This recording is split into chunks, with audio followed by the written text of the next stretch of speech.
Nüüd mõned poliitilised uudised. Likudi partei sisemine võitlus läheb enne esmaspäeva õhtuseid eelvalimisi aina tulisemaks. Peaminister Benjamin Netanyahu, kes on juba valinud kandidaadid mitmele reserveeritud kohale, toetab ka mitmeid eelvalimistel kandideerivaid pretendente. Üks nimi, keda ta pole avalikult toetanud, on Knesseti liige Tali Gottlieb. Vastuoluline seadusandja olevat saanud tugevat toetust Likudi liikmete seas, kuid sisemised küsitlused näitavad väidetavalt, et tema asetamine nimekirja tippu võib erakonnale maksta 2–3 kohta kokkuvõttes. Minuga stuudios on rohkemate uuendustega meie I24 Newsi korrespondent Bilal Sladin. Bilal, Netanyahu, kes on juba seni püüdnud saada enda kätte enamik kontrollist erakonna nimekirja üle, kui vastuolulised või kui olulised need eelvalimised tegelikult on enne oktoobris toimuvaid valimisi?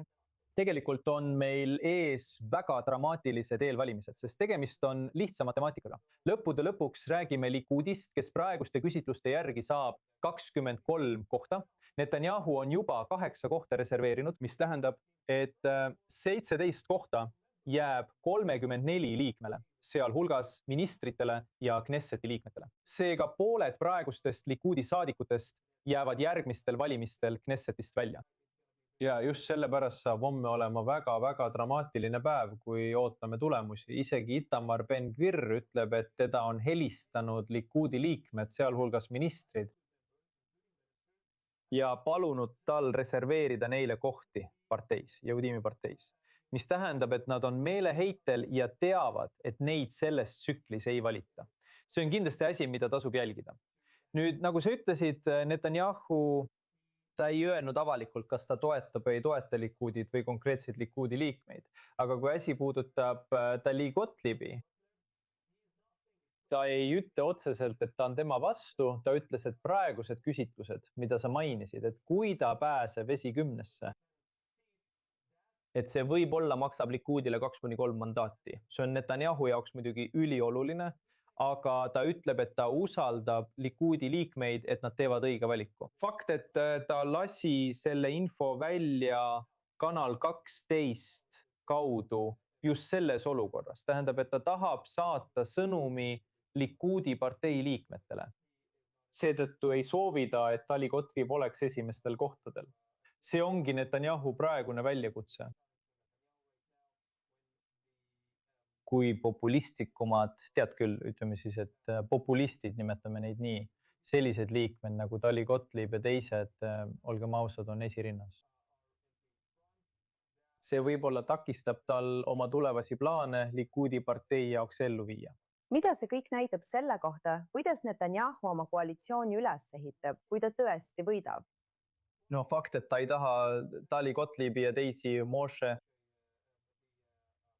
praegust meediaministrit esiplaanile, tähendab, et ta otsib ühtsusvaritsust. Ta on seda viimastel kuudel korduvalt öelnud ja see ei ole mõeldud ainult Ben-Gviri ja Smotrichi kõrvadele, sest nemad on rohkem äärmus parempoolsed, vaid ka Likudi liikmetele, kes hääletavad nendel eelvalimistel. Nii et neil ei oleks inimesi, keda võiks pidada populistideks ja ta saaks moodustada mingisuguse valitsuse näiteks Eisengotiga, et luua koalitsioon, mis ühendaks paljusid iisraellasi. Ja see ei ole ainult sellepärast, et ta tahab iisraellasi ühendada. Ta teab, et järgmised saavutused, mida ta tahab saavutada võib-olla oma viimases võimaluses, Netanyahu on peaaegu 80-aastane, on suhete normaliseerimine Saudi Araabiaga. Seda ei saa ta saavutada selliste inimestega nagu Smotrich ja Ben-Gvir, aga ühtsusvalitsus, mis mõtleb ratsionaalselt või tasakaalukamalt, ütleme nii, kui on tegemist diplomaatia ja julgeoleku küsimustega, võiks talle tegelikult tuua selle viimase väga olulise saavutuse. Nii et ilmselt on see ikkagi tema eesmärk. No siiski on veel uudiseid, mis seostuvad valimistega. Politsei on väidetavalt lubanud juudi külastajatel minna Templimäele palveraamatutega. See ei ole lubatud status quo järgi, kuid kui rääkida poliitikast, siis riikliku julgeolekuminister Itamar Ben-Gvir juhib tegelikult politseid ja mõningaid nende poliitikaid.